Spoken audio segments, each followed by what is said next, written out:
Few years ago, I came across this book which truly revolutionized my life. The book was called The Untethered Soul and it's written by Michael Singer. I have read this book 15, 16 times and it has become my instant favorite.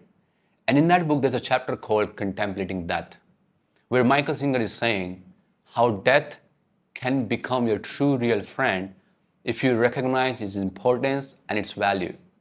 Then later down the way, I came across a research which was done by Bronnie Ware.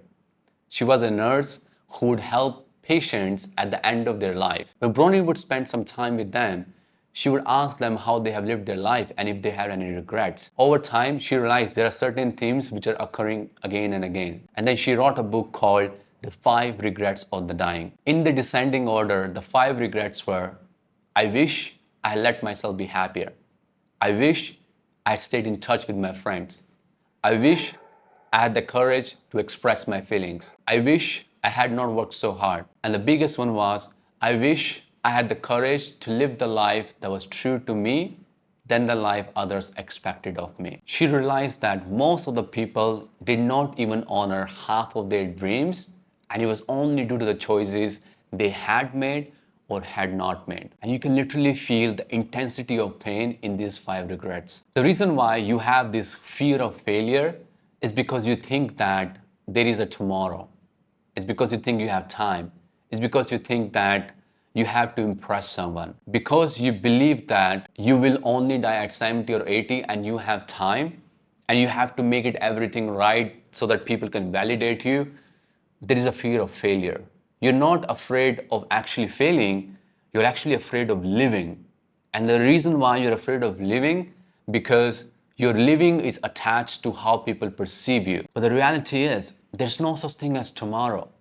The same way the people who have died today or even in this moment, they were thinking that they had time, but death came and then took away everything from them in an instant.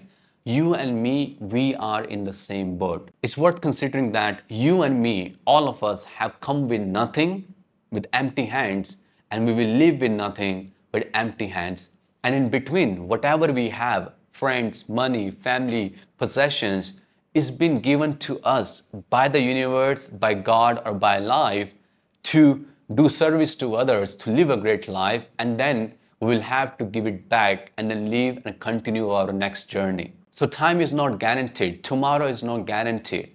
Your fear of failure is due to your attachment to be accepted, to be perceived in a certain way. And you're wasting your time thinking that it can be done, but it can never ever be done. By delaying the life you can actually live today for a better tomorrow, you're actually delaying having that better tomorrow come into manifestation. And I would actually challenge you to delete this word failure from your dictionary, from your vocabulary, because there's no such thing as failure.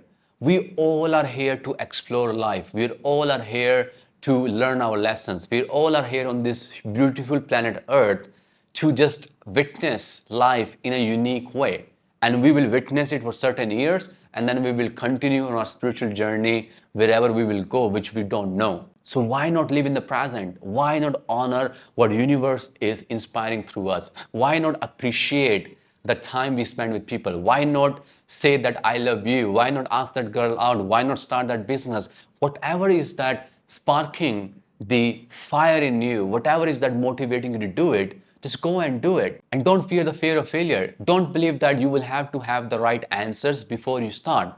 In reality, you don't need clarity to start. You just need enough clarity to start. And when you will take actions, the path will reveal itself to you, as the Rumi says. And finally, I want to share you this one question that has changed my life.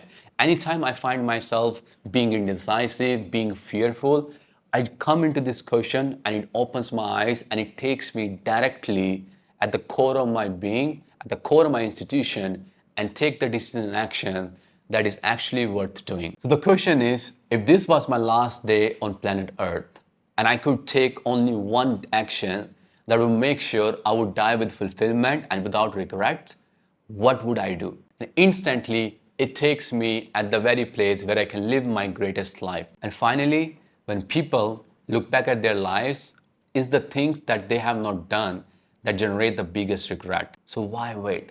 Why not just take enough time to find out what matters to you by asking this question and then go and do it? And then whatever clarity you may need, and if you have to change your direction, you're free to change it. But delaying living life today because you can do it tomorrow, or because you need clarity, or because you don't have the right answer, is the very reason you will not have the life that you want. Because there's no such thing as perfection, there's no such thing as right. You get from life what you put into it. Your life is determined by your meaning, by your own perspective. So you can always change your perspective, you can always change your meaning. And if you truly lead from the core of your heart by asking this question, by understanding that you don't want to live a life of regret, that you can die anytime and your time is limited, and you're here on this planet Earth, blessed by the universe to explore, to enjoy, to relish, and then you will live with a nice, beautiful, easy heart. You're ready to live your life, and the fear of failure will actually go away.